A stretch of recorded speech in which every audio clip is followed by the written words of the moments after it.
has heard this song before. Good. I see that some of you are familiar with it. Well, this song is an Italian opera aria called O mio babino caro, which means my dear father. Good afternoon, everyone. My name is Alina Dong, and today I will be talking about keeping the art form alive, opera for the younger generation. When we think of opera, we oftentimes see a lot of white hair, really expensive tickets, and really loud singing. But actually, opera has a myriad of things to offer to all of us, of all ages and all backgrounds. In fact, I like to think of opera as sort of like red wine. Of course, I've never actually had red wine myself, but I think opera has the same rich, elegant, and universally enjoyable qualities to it that red wine supposedly does. As one of the 10 members of Houston Grand Opera's Bauer Family High School Voice Studio, I've gotten the chance to get a first-hand look at what it means to be an opera singer and what goes on behind the scenes. And through all of my experiences, I've discovered that opera allows us to explore what it means to be human through storytelling. It adds another dimension to music when oftentimes we as audience members can physically feel the vibrations coming from the singer's voice. And lastly, opera encourages us to open our eyes to new perspectives, especially through the attention to detail. So today, I'd like to encourage everyone to impart your own meanings to opera and find ways that this beautiful art form can be related to you and help you. Here's a picture of some of my friends and I in the high school voice studio taking a master class with Jamie Barton, who won Singer of the World in 2013. This next picture is me with American composer Ricky Ian Gordon, who composed the world premiere opera of The House Without a Christmas Tree. And lastly, this is all of us backstage, wearing our costumes, getting ready for opening night of The House Without a Christmas Tree. So what exactly is opera? Well, opera is a type of stage drama that combines music with storytelling. It originated in the 1600s in Italy and was oftentimes considered a form of royal entertainment. It was performed at political marriages and other political events for kings and nobles to demonstrate their wealth and power.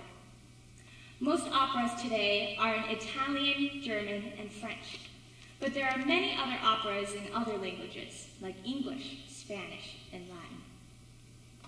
So language is a crucial component to operas because they allow the musicians to communicate and tell stories. Through my experiences, I've discovered that simple translations oftentimes are not enough to correctly communicate the composer's original message.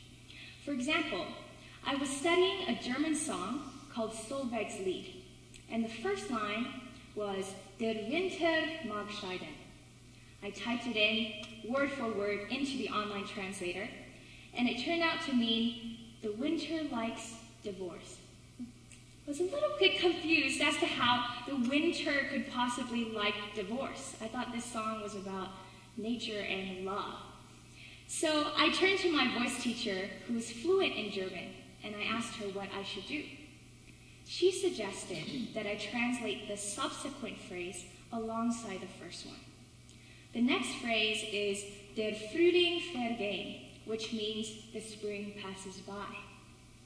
When these two phrases are combined together, it means something along the lines of the winter may pass and the spring go by. In this case, the word divorce was meant to convey the idea of departure or leaving, but in this case came across too strongly when it was roughly translated. So I've talked a little bit about language in regards to the singer's responsibility. But what about the audience? What if I want to go see the opera, but I don't speak Italian, German, or French? Will I still be able to understand the story and follow along?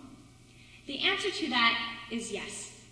In most opera theaters today, there are projected subtitles near the top of the stages. and these subtitles are translated live so that we, sitting in the theater seats, can follow along and understand what the singers are saying. And so, it's important to recognize that these subtitles are great, but there are also other communication tools that opera singers use, such as their facial expressions, their movements and gestures, as well as musical tools, such as dynamics. And this language allows operas to tell us stories, to teach us different morals and lessons that we can relate to, even to this day. Oftentimes, many of these stories teach us what it means to be human. They explore the human experience and the spirit and characteristics that are unique to us. For example, I'd like everyone to imagine making this very important decision.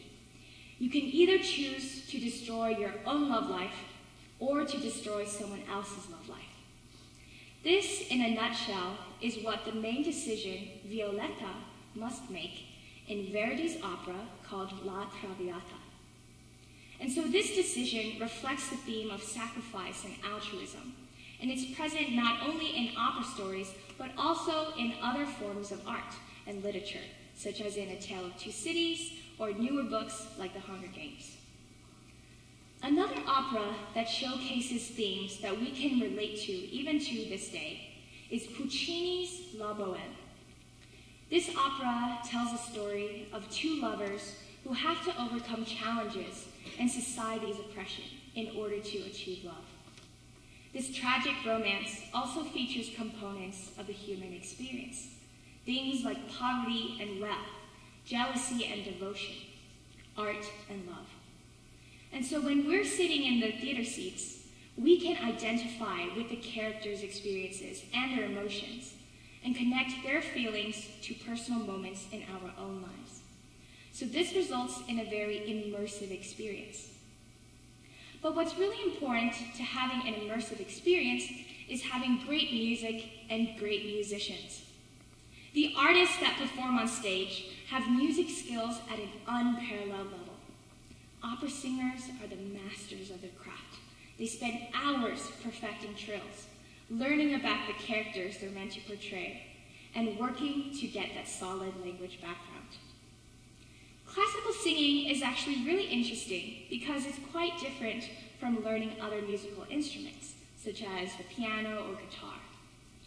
Because singing actually relies a lot on sensations and feelings, as you can't actually see what's going on in your throat.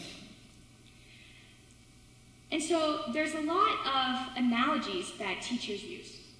So I'd like everyone to imagine the Eiffel Tower. Does everyone have a picture in their head? So the Eiffel Tower looks something like this. It's very beautiful, majestic, and grand, and it's a very heavy structure, weighing in at about 7,300 tons. Now I'd like everyone to imagine singing like the Eiffel Tower.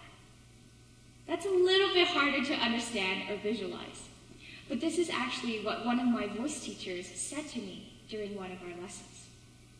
I was confused as to what she could mean at first, because how could I possibly sing like a metal structure that's sitting in France? I realized it was an analogy for me to ground my sound, take a deeper breath, and not let my larynx, which is a muscle that holds your vocal cords, to rise. So it's through this unique vocal pedagogy, or these terms and analogies and vocabulary, that vocal teachers teach us how to sing. By relating experiences in other fields and applying them to the vocal field, we can better achieve techniques. So good technique is actually a crucial, important reason why opera singers have careers that last 20, 30, 40, even 50 years. Most famous opera singers reach the peak of their careers in their 40s and 50s, because that's actually when your voice is completely mature and they can sing heavier and more challenging material. So next, I'd like to share a video of German soprano Diana Domrau singing a clip from the Queen of the Night aria from Mozart's opera called The Magic Flute.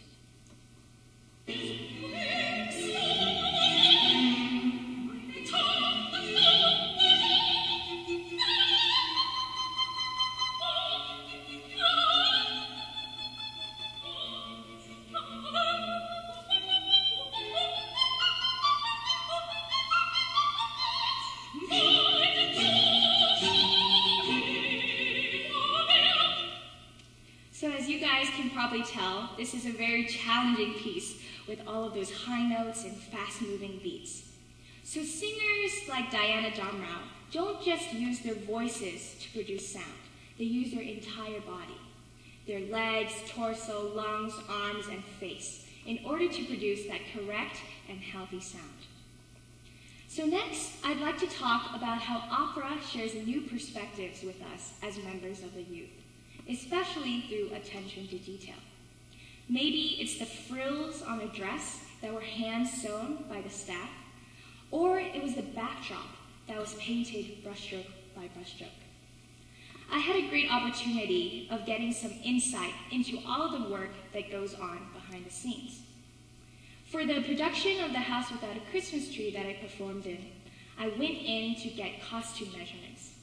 I thought it would take maybe 10-15 minutes at most because they would just get the standard measurements. But actually, it took over an hour for them to get all the measurements.